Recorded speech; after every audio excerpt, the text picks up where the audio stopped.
آپ کو معلوم ہے میں کسی سے سوری نہیں کرتی۔ وہ اوندھی لیٹی بغیر کسی ملال کے چلغوزے کھا رہی تھی۔ کتنی بدتمیز ہو تم نینی، میڈم نے کتنے پیار سے بات کی تھی اور تم نے ان سے بدتمیزی کی۔ اگر میڈم سے سوری کر لیتی تو اچھا ہوتا۔ پھر وہی بات، نہیں کرتی میں کسی سے سوری۔ استاد کم نہیں ہوتے، استاد تو والدین کی طرح ہوتے ہیں۔ او ہو فری، ایک تو میں تمہاری مڈل کلاس سوچ سے بڑی تنگ ہوں۔ ہر وقت ڈر، خوف، احتیاط، یہ نہ ہو جائے وہ نہ ہو جائے۔ اب کیا ہوگا نینی؟ تم 3 سال کے لیے آؤٹ ہو گئی ہو، تمہیں کوئی احساس نہیں؟ 3 سال کے لیے تم؟ فرحانہ کو غصے کی حد تک حیرت ہو رہی تھی۔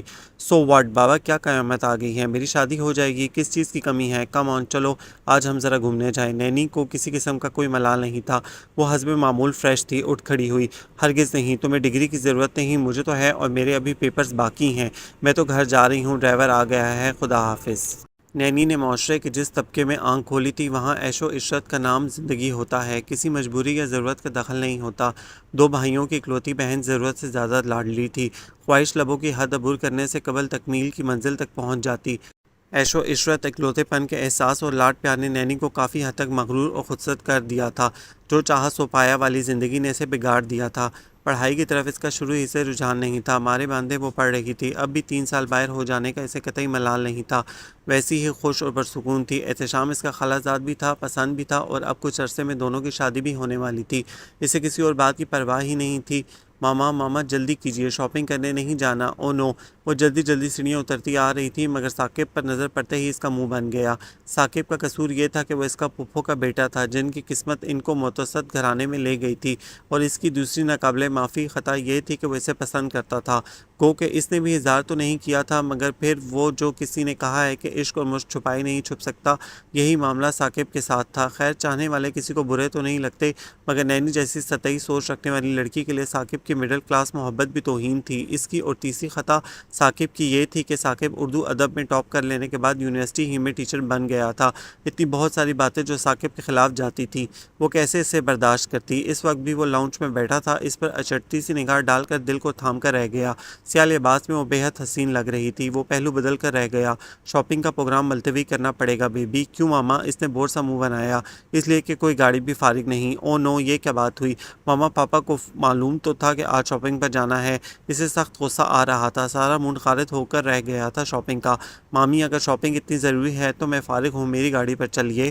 ثاقب نے جھٹ بڑے خلوص سے اپنی گاڑی کی پیشکش کر دی تو نینی نے اسے یوں دیکھا گویا اس کا دماغ چل گیا ہو۔ واٹ، ہم آپ کی گاڑی کم کھٹارہ میں جائیں گے؟ جو اول تو سٹارٹ ہی منتوں مرادوں کے بعد ہوگی، اور ہو بھی جائے تو کچھ دور جا کر دمے کے مریض کی طرح رک کر لمبے لمبے سانس لینے لگتی ہے، اور اس کا کلر، او نو، ہرگز نہیں جاؤں گی میں تو اس گدھا گاڑی پر۔ نینی فطرتاً ہی خود غرض اور سطحی سوچ کی مالک لڑکی تھی، اس کی کسی بات سے کوئی ہرٹ ہوتا ہے تو ہوا کرے، اسے پرواہ کب ہوتی تھی؟ اس وقت بھی وہ اپنی ترنگ میں ثاقب کے چہرے پر سے گزرتے ہوئے سائے نہیں دیکھ پائی تھی۔ ثاقب نے ایک گہرا سانس لیا، میز پر رکھی چابی اٹھائی اور اٹھ کھڑا ہوا۔ ٹھیک ہے مامی، پھر میں چلتا ہوں۔ ثاقب بیٹا کھانا تو کھا کر جاتے۔ ساجدہ بیگم نے ایک خفا سے نگاہ نینی پر ڈالی جو مزے سے چلغوزے کھا رہی تھی، پھر شرمندہ سے انداز میں ثاقب کو دیکھنے لگی۔ نہیں مامی شکریہ، بھوک نہیں۔ ثاقب نے ایک نگاہ لاپرواہ سی نینی پر ڈالی اور آگے بڑھ گیا۔ نینی تمہیں کتنی بار سمجھایا، ثاقب سے اس طرح مت پیش آیا کرو، کوئی تمہارا ملازم نہیں، تمہارا سگا پھوپھی ذات ہے۔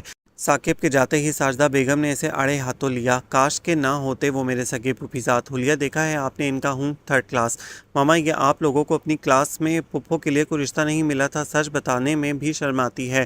وہ برملا اپنی نفرت کا اظہار کر رہی تھی۔ کیا تھا تمہاری پھپھو کا رشتہ؟ اپنی ہی کلاس کے ایک لینڈ لارڈ سے، اس نے دوسرے ہی سال طلاق دے کر گھر بھیج دیا تھا، بچہ بھی چھین لیا تھا۔ کیا ماما یہ پھپھو کی دوسری شادی ہے؟ یہ راز تو آج پتہ چلا تھا اس کو۔ ہاں دوسری ہے۔ پھر ماما نے اسے ساری داستان سنائی مگر کسی سبق کے بجائے اس کا نقطہ نظر تھا کہ ان کی شادی پھر کسی اچھی فیملی میں ہو سکتی تھی۔ بیٹا ہمارے ہاں لڑکی کسی بھی کلاس کی ہو، پہلی شادی کی ناکامی اور طلاق کے بعد بے وقت ہو جاتی ہے، اور پھر یہ تو قسمت کی بات ہوتی ہے، خدا نے جہاں جس کے ساتھ نکاح لکھا ہو اس کے ساتھ ہو کر رہنا ہے۔ ساجدہ بیگم افسردہ سی ہو گئیں۔ توبہ ہے، چھوڑے ماما، کیسی بوریت ہو رہی ہے؟ کیا مشکل ہے؟ کوئی گاڑی بھی؟ ارے میرا خیال ہے پاپا آ گئے۔ وہ اکتا کر بول ہی رہی تھی کہ پورچ میں گاڑی رکنے کی آواز پر وہ اچھلتی ہوئی باہر بھاگ گئی۔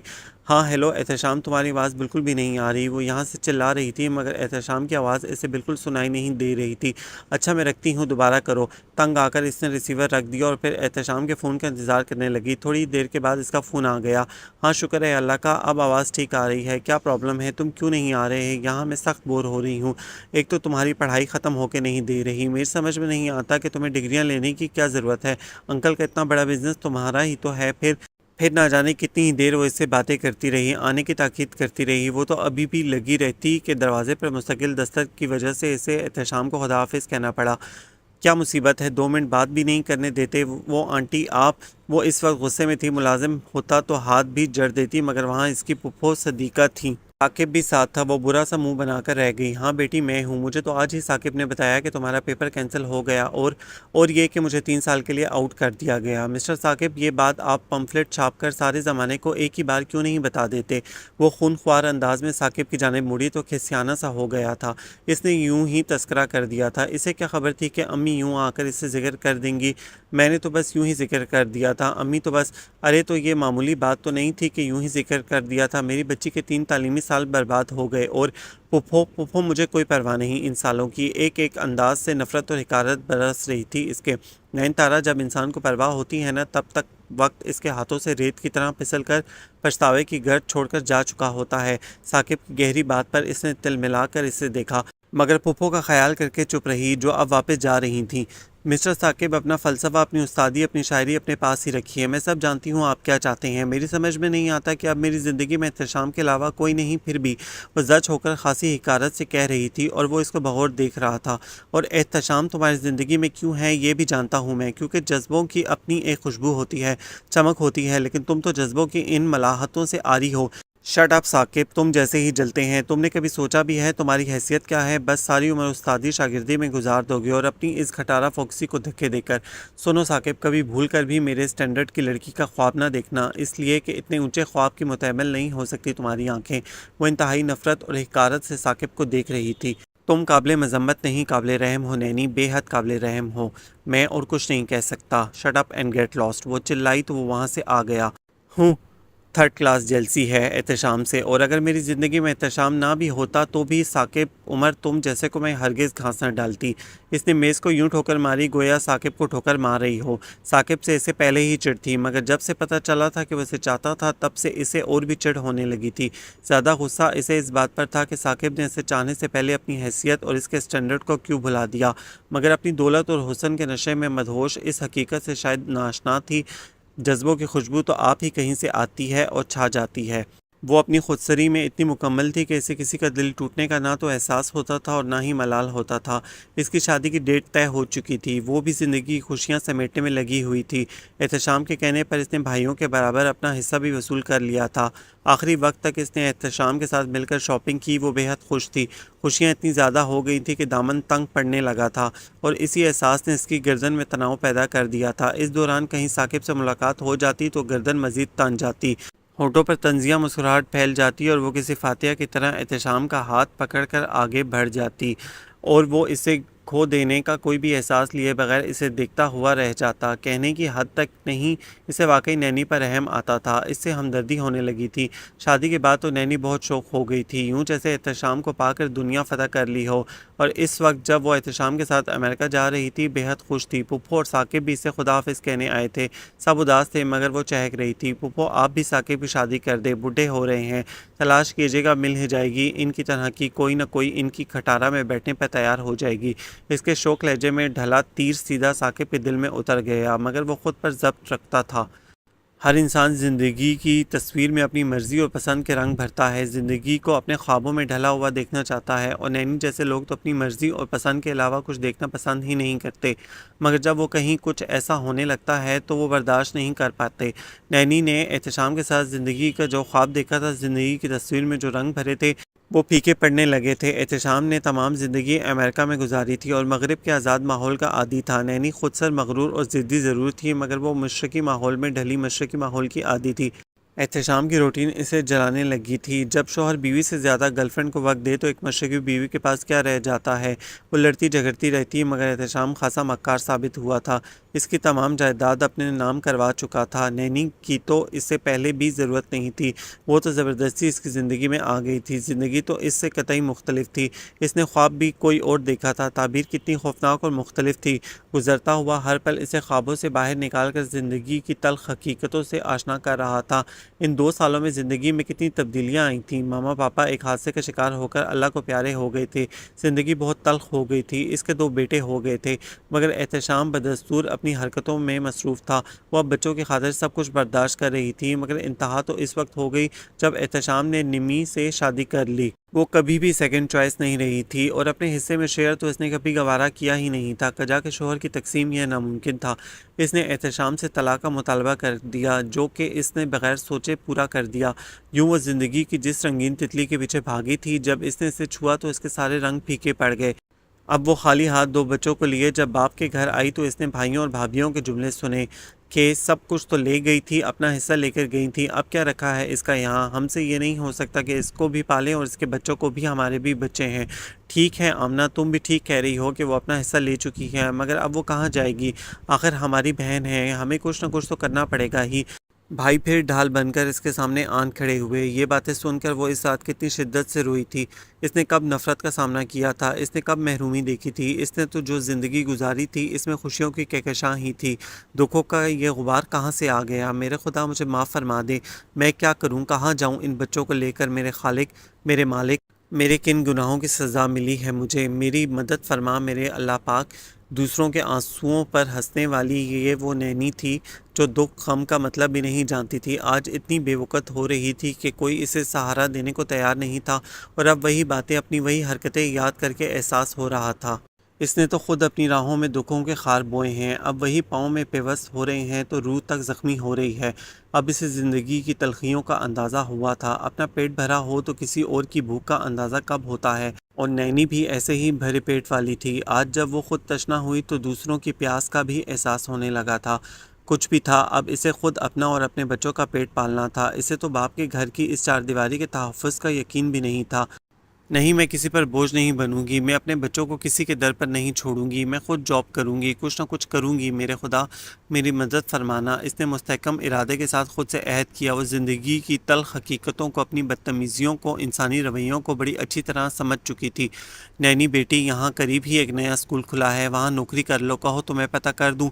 یہ وہی گھر کی پرانی ماسی تھی جس کو کبھی نینی خاطر میں نہیں لائی تھی۔ آج گھنٹوں اس کے ساتھ باتیں کرتی رہتی، دکھ سکھ سنتی رہتی۔ ماسی، وہاں کوئی جگہ خالی ہے؟ اس نے پرامید نگاہوں سے ماسی کو دیکھا۔ یہ میں پتہ کر کے بتاؤں گی بیٹی، نیا اسکول ہے، جگہ تو ہوگی۔ ٹھیک ہے ماسی، کل میں خود تمہارے ساتھ چلی جاؤں گی، پرنسپل سے بات کر لوں گی۔ ہاں یہ ٹھیک رہے گا، میں میڈم سے بات کروں گی، مجھے جانتی ہے وہ بڑا لحاظ کرتی ہے وہ میرا۔ اچھا تو آپ ہیں نین تارا، کل سے کئی بار ماسی میرے پاس آ کر آپ کی سفارش کر چکی ہے، بیٹھیے۔ ادھیڑ عمر کے پرنسپل نے اسے بیٹھنے کا کہہ کر ماسی کا ذکر کیا تو وہ ماسی کو دیکھ کر رہ گئی۔ کتنے بڑے ظرف ہوتے ہیں ان غریب لوگوں کے، اور کتنے بڑے ہوتے ہیں یہ لوگ جن کو چھوٹا سمجھا جاتا ہے۔ کیوں نہ سفارش کروں جی، یہ تو میرے ہاتھوں پالی ہوئی بچی ہے، شہزادی ہے میڈم جی یہ تو ذرا۔ بات کرتے کرتے ماسی افسردہ ہو گئی۔ ارے ماسی آپ فکر نہ کریں، آپ باہر بیٹھو جا کر، میں کچھ باتیں کر لوں تمہاری بیٹی سے۔ جی تو نین تارا، ہمارا اسکول نیا ہے اور ہمیں اچھے قابل سٹاف کی ازحد ضرورت بھی ہے۔ آپ اپنے ڈاکومنٹس لے آتی تو اچھا ہوتا، لیکن کیا کوالیفیکیشن ہے آپ کی؟ میڈم بغور اسے دیکھ کر پوچھ رہی تھی۔ میڈم آپ کو کیا کوالیفیکیشن چاہیے؟ یوں تو M A M S C ہے، مگر بی اے اور بی ایس سی بھی قابل توجہ ہوتے ہیں آپ کی۔ میڈم یوں تو میں نے بی ایس سی کا فائنل ایگزام بھی دیا ہے، مگر میرے پاس ڈگری نہیں ہے۔ اس کی نگاہیں جھک سی گئیں۔ ڈگری نہیں مگر کیوں؟ اگر ڈگری نہیں ہے بیوی تو میں معذرت چاہوں گی، کیونکہ بہرحال اسکول کے اسٹینڈرڈ اور رولز کا سوال ہے۔ مگر ڈگری کیوں نہیں جب آپ نے ایگزام دیا ہے تو؟ میڈم اب بھی بغور اسے دیکھ رہی تھیں۔ اس کے ہاتھوں میں نمی اتر آئی اور وہ لمحات فلم کی طرح نگاہوں میں گھوم گئے جب اس نے حقارت سے ڈگری کی اہمیت سے انکار کیا تھا، مگر اسے کیا خبر تھی کہ اسے زندگی میں کبھی زندگی کی ڈگری کی ضرورت پڑ جائے گی، کہ اس کی عدم موجودگی اس کے بچوں کے لیے مسئلہ بن جائے گی۔ اصل میں میڈم میں ان لوگوں میں سے ہوں جو چمکتی چیز کو سونا سمجھتے ہیں اور سراب کو حقیقت جان کر اس کے پیچھے بھاگتے چلے جاتے ہیں اس وقت تک جب تک ٹھوکر کھا کر نہیں گر پڑتے۔ گرنے کے بعد جب حقیقت کا احساس ہوتا ہے تو وقت انسان کے ہاتھوں سے ریت کی طرح پھسل کر گھر چھوڑ کر جا چکا ہوتا ہے۔ نہ جانے کہاں سے ثاقب کا کہا ہوا جملہ سماعتوں میں گونج گیا۔ اس نے بڑی سچائی سے میڈم کو ماضی کا وہ قصہ سنا ڈالا۔ تبھی تو میں کہوں کہ میں نے تمہیں کہیں دیکھا ہوا ہے، لیکن شاید تم مجھے پہچان نہیں سکی ہو۔ نین تارا، میں وہی ٹیچر ہوں جس کے ہاتھوں یہ خوشگوار کام ہوا۔ جی میڈم، آپ؟ اب نینی چونک کر میڈم کو دیکھ رہی تھی۔ ہاں نین تارا، زندگی بھی کتنی عجیب ہے، کہاں سے پہنچا دیتی ہے انسان کو۔ دراصل نین تارا، اس وقت ہمارا ایسا کوئی ارادہ نہیں تھا تمہیں آؤٹ کرنے کا، میں یا تو ایسا سوچ بھی نہیں سکتی تھی۔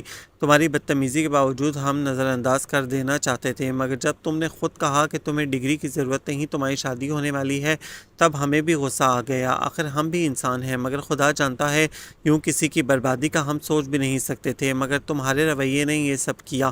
میڈم کو اس واقعے نے واقعی دکھ دیا تھا، ایک عرصے تک اس کا اثر بھی رہا۔ اب وہ نادم سی تھی نین تارا کے سامنے، اس وقت جب ہر طرف پھول ہی پھول تھے، خوشبو کے۔ میں سمجھی شاید زندگی اسی کا نام ہے، مگر اس شادی نے، جس کی وجہ سے میں نے آپ لوگوں کے ساتھ بدتمیزی بھی کی، ڈگری بھی گوائی، اس نے مجھے عرش سے فرش پر پٹک کر زندگی کی حقیقتوں سے آشنا کر دیا ہے۔ آج پتہ چل رہا ہے کہ تعلیم اور ڈگری کتنی ضروری ہے ایک لڑکی کے لیے۔ آنسو پچھتاوے کی صورت میں ڈھلے اس کے دامن میں جذب ہو رہے تھے۔ میڈم اس کے قریب آ گئیں۔ اللہ تعالیٰ کو تکبر اور غرور بے حد ناپسند ہے بیٹی۔ اگر اللہ تعالیٰ کسی انسان کو اپنی نعمتوں سے نواز دیتا ہے تو اس کا یہ مطلب ہرگز نہیں ہوتا کہ وہ کوئی اعلیٰ پائی کی چیز ہے، یا دوسرے انسانوں سے افضل ہے، یا وہ اپنے اعمال کی وجہ سے خدا کو اتنا پسند ہے کہ وہ اللہ کے انعامات کا حقدار ہے۔ انسان جب اللہ کے احسانات کو بھلا کر زمین پر اکڑ کر چلتا ہے تو زمین اسے گرا دیا کرتی ہے۔ بالکل میری طرح میڈم، بالکل میری طرح میں بھی تو اکڑ کر چلتی تھی زمین پر، خدا کے احسانات کو حق سمجھتی تھی، احسان کا شکر ادا نہیں کرتی تھی۔ تب ہی تو وہ بری طرح رونے لگی۔ تعلیم مرد و زن کے لیے اس لیے لازم قرار دی گئی ہے کہ علم سے جہالت کی تیرگی مٹ جائے، اور ڈگریاں تو اعزاز ہوتی ہیں، نعمت ہوتی ہیں، مگر میڈم میں اس نعمت سے محروم رہ گئی۔ کیا جانتی تھی کہ شادی لڑکی کی تعلیم پر اس لیے بھی زور دیا جاتا ہے کہ زندگی میں کبھی ایسی صورتحال پیش آئے تو وہ دوسروں پر بوجھ بننے کے بجائے اپنا اور اپنے بچوں کا پیٹ عزت کے ساتھ پال سکے؟ مگر میڈم اب میں کیا کروں، میرے پاس تو کوئی ڈگری نہیں، اور میری ضرورت میرے بچے، وہ سسک پڑی۔ خیر ڈگری کی اہمیت تو اپنی جگہ رہے گی، مگر میں کوشش کروں گی کہ اپنے اسکول میں تمہارے لیے جگہ بنا سکوں۔ بورڈ کی میٹنگ میں ضرور تمہاری سفارش کروں گی۔ اس کے ساتھ تم پرائیویٹ تعلیم کا سلسلہ شروع کر لینا، اللہ بہتر کرے گا۔ میڈم میں آپ کی احسان مند ہوں، آپ اس کی ضرورت نہیں بیٹا، میں کوشش کروں گی، تم دعا کرنا، انشاءاللہ سب ٹھیک ہو جائے گا۔ وہ جب باہر آئی تو ماسی جا چکی تھی، اسے گھر کے کام کرنے ہوتے تھے۔ اس نے اتنے دنوں بعد سکون کا گہرا سانس لیا اور خدا کا شکر ادا کرنے لگی۔ امید کی کرن نظر تو آئی تھی، وہ کتنی دیر سے بس سٹاپ پر کھڑی تھی۔ ایک زمانہ تھا کہ 4 قدم جانا ہوتا تو باوردی ڈرائیور چمکتی گاڑی کے دروازہ کھلے منتظر ہوتا۔ آج وہ بس سٹاپ پر کھڑی تھی، ماضی آنکھوں میں دھندلانے لگا تھا۔ اس وقت اسے گاڑی اپنے قریب رکنے کا احساس ہوا۔ پلکیں اٹھائیں تو ثاقب اپنی اسی گاڑی کا دروازہ کھلے اس کا منتظر تھا، جس سے کبھی نینی کو بڑی نفرت تھی۔ اس میں بیٹھنا تو درکنار، دیکھنا بھی توہین سمجھتی تھی۔ ثاقب ماضی کی طرح آج بھی اس کا طلبگار تھا، اس کا منتظر تھا۔ خدا جانتا ہے نینی، میں نے کبھی تمہیں یوں بربادی کی حالت میں دیکھنے کا تصور نہیں کیا تھا، اور نہ چاہا تھا، نہ ہی تمہیں اس کھٹارہ میں بٹھانے کا سوچا تھا، مگر تقدیر کے لکھے کے ہاتھوں ہم مجبور ہیں۔ میرے گھر، میرے دل کی طرح میری اس کھٹارہ کے دروازے اب بھی تمہارے لیے کھلے ہیں۔ وہ بڑی چاہت سے اسے دیکھتے ہوئے کہہ رہا تھا، کئی آنسو ٹوٹ کر گرے، لیکن اب میں اس میں بیٹھنے کے قابل نہیں ثاقب۔ آنسوؤں کا گولہ حلق میں اٹک گیا، نظریں جھکی جا رہی تھیں ثاقب کے سامنے۔ قابلیت کی بات نہ کرو، تمہیں کبھی بھی اپنی قدر و منزلت کا اندازہ نہیں ہوا، خدا کی قسم اس دل میں ہمیشہ کی طرح آج بھی تمہارا بڑا مقام ہے۔ ثاقب پلیز آپ جائیں، میں اب صرف نینی نہیں ہوں، 2 بچوں کی ماں ہوں، اور جذبے ان خرافات سے پاک ہوتے ہیں۔ نینی تمہیں طلاق ہو گئی، یہ تمہارا جرم نہیں، تم ماں ہو 2 بچوں کی، یہ تمہارا اعزاز ہے، گناہ نہیں، پھر تم خود کو سزا کے مستحق کیوں سمجھتی ہو؟ محبت میں بڑی گنجائش ہوتی ہے۔ اس کا طلبگار بنا کھڑا تھا ثاقب، اس کی سمجھ میں نہیں آ رہا تھا کہ کیا کرے۔ اب تو انکار کی گنجائش نہیں، سوالی کو بار بار خالی ہاتھ لوٹانا خدا کو ناپسند ہے، خدا تو ہر بار دامن بھر دیتا ہے، اور ثاقب میں تو خدا کی بہت گنہگار بندی ہوں۔ چلو آؤ مل کر خدا سے توبہ بھی کرتے ہیں اور نئی زندگی کی طرف قدم بھی بڑھاتے ہیں، اللہ کا نام لے کر۔